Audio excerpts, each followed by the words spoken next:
అనిల్ గారు ఇండస్ట్రీకి వచ్చాక ఎంత సంపాదించారు, ఎంత పోగొట్టుకున్నారు? లెక్కలు ఎందుకండి, ఐటీ వాళ్ళకి తెలుస్తుంది. అంటే ఒక 200 CR 300 CR పోయినాయి అని చెప్పి ఒక బయట పోయిన 2 సినిమాలు అందరికి తెలుసండి ఊరంతా.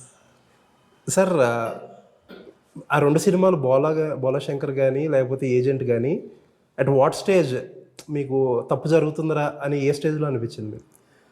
బోలాశంకర్ అనేది తప్పు ఉప్పు కాదండి సార్, రీమేక్ మూవీ అండి, స్ట్రైట్గా రీమేక్. సో అదేంటంటే 3-4 ఇప్పుడు స్టార్ట్ చేసినప్పుడు కోవిడ్ అనమాట. సో కొంచెం డిలేడ్ దీంట్లో వెళ్ళింది. డిలే కనిపించదు కానీ ఆల్మోస్ట్ 2.5 years 3 years ఫేజ్లో వెళ్ళింది అనమాట. By the time everyone so movies నెట్లో వచ్చేసి మొత్తం అక్కడ ఇంపాక్ట్ వచ్చింది. రీమేక్ మూవీస్ చూడటం మానేశారు కదా మన. సో మన ఫస్ట్ ఎక్స్పీరియన్స్ అనమాట అది. Agent is different. సార్ మీరు ఎంత పెట్టుకొని ఉంటారు సార్ బోలా రీమేక్ రైట్స్?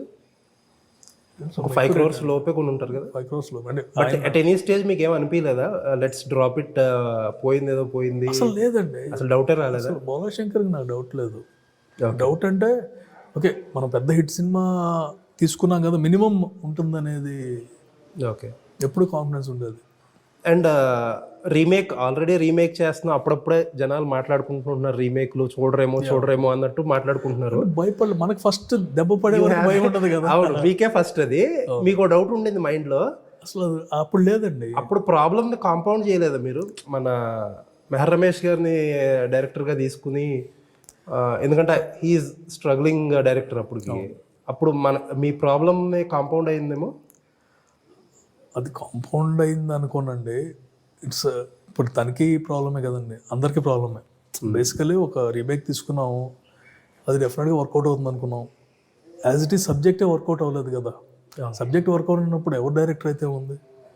ఆయన బ్యాడ్ ఫేజ్లో ఉన్నారు కాబట్టి ఆయన అంటున్నాం. కానీ అంటే మేబీ ఎవ్రీథింగ్ కాంపౌండెడ్ ఆ ఫిల్మ్ మీద. ఒక రకమైన రిలీజ్ టైంకి అంటే మా కేసు పడింది. అండ్ అన్నిటికంటే పెద్ద ప్రాబ్లం ఇంకోటండి, ఇది కార్నర్ చేయాలి చిరంజీవి గారిని అని ట్రై చేసిన వాళ్ళు ఉన్నారు.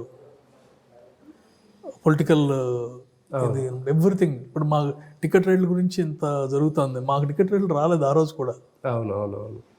So when politics are mixed with movies things will go bad అండి.